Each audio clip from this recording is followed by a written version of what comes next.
ఎన్నికలు సమీపిస్తున్న తరుణంలో రాజమండ్రిలో రాజకీయ వాతావరణం రోజు రోజుకి వేడెక్కుతుంది. ఇక్కడ అభ్యర్థులుగా ఉన్న ఎంపీ బంగారి భరతరామ్ కావచ్చు, అదే వాసు కావచ్చు, వీళ్ళిద్దరి మధ్య కూడా టఫ్ వార్ నడుస్తుంది.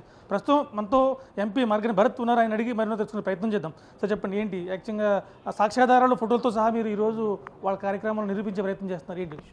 నిరూపించే ప్రయత్నం ఏముందండి, వాస్తవాలు జరిగినాయి కాబట్టి నా పైన ఒక బోగస్ ప్రచారం చేస్తూ ఉన్నారు.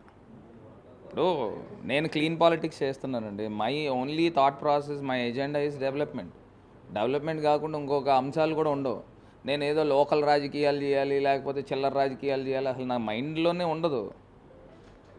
ఇవాళ తీసుకొచ్చి వాళ్ళు పెంచి పోషించేది గాంజా బ్యాచెస్ని, వాళ్ళు పెంచి పోషించేది బ్లేడ్ బ్యాచెస్, రౌడీ మోకల్ని. ఇవాళ తీసుకుని వచ్చి ఆ పిల్లోడు హైదరాబాద్లో దొరికాడు, వాడు వెనకాల మళ్ళీ ఇంకో 3-4 ఉన్నారు. వీళ్ళంతా కూడా గాంజా పెడ్లర్సే కాకుండా వీళ్ళు ట్రాప్ చేసి ఒక కారులో ఇది పెట్టి మళ్ళీ పోలీసులకి ఇన్ఫర్మేషన్ ఇచ్చి చేస్తూ ఉన్నారని అంటే బ్లాక్మెయిలింగ్ చేయడం ఉంటారు, దాన్ని ఏమంటారు అంటే ట్రాప్ చేసి, అంటే ఈ టైపు అసలు మనస్తత్వాలు చూడండి. అది కూడా రాజమండ్రిలో చేయట్లే, వాళ్ళకి ఎంత ధైర్యం అండి. వెళ్ళి హైదరాబాద్లో పక్క రాష్ట్రంలో చేస్తున్నారని అంటే ఎన్ని అండదండలు ఉన్నాయండి వీళ్ళకి. ఈ కుర్రోడు వెనకాల ఉన్నోడు ఎమ్మెల్యే అభ్యర్థి అంట తెలుగుదేశం పార్టీకి, ఒక బ్లేడ్ బ్యాచ్ డాన్. మరి ఈ పరిస్థితి అధిష్టానం దృష్టికి వెళ్ళలేదంటారా? మరి ఆయన సీట్కి ఎందుకు కేటాయించారంట? ఎవరు? ఆ పరిస్థితి అధిష్టానం దృష్టికి జరిగినట్టుంది, 2 days బ్యాక్ జరిగినట్టు. ఈవిడేమో చంద్రబాబు నాయుడు గారు సతీమణి.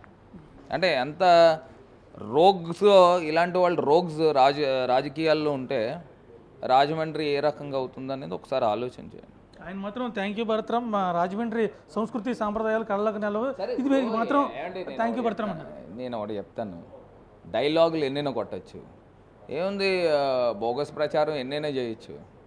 ఇప్పుడు మనం ఏ రకంగా ఉంటున్నామో, ఈ 35-36 సంవత్సరాల నుంచి మేము ఏ రకంగా ఉంటున్నాం అనేది ప్రజలకు తెలుసు. నేనేమి పెద్దగా గొప్పగా నేను సచ్చీలుండి మెడలో బోర్డు వేసుకుని తిరగక్కర్లా, వాళ్ళు తిరగాలేమో. ఇంకా చివరిగా మా జెండాలు వేరైనా మా అజెండా ఒకటి అని చెప్పి తెలుగుదేశం, బీజేపీ, జనసేన నేను సంయుక్తంగా ప్రకటించండి ఏం చెప్తారా? అంటే ఎజెండా అంటే ప్రత్యేక హోదా తేవడమా ఎజెండా?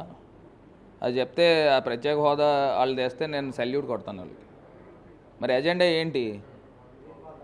ఏంటని చెప్పాలి కదా. ప్రత్యేక హోదా తేవడమా, పోలవరం ప్రాజెక్టు ఇప్పుడు నాకు తెలిసి రివైజ్డ్ కాస్ట్ 1,00,000 కోట్లు అయ్యి ఉంటుంది, ఆ 1,00,000 కోట్ల నిధులు తేవడమా ఏంటనేది ఎజెండా బయట పెట్టమనండి.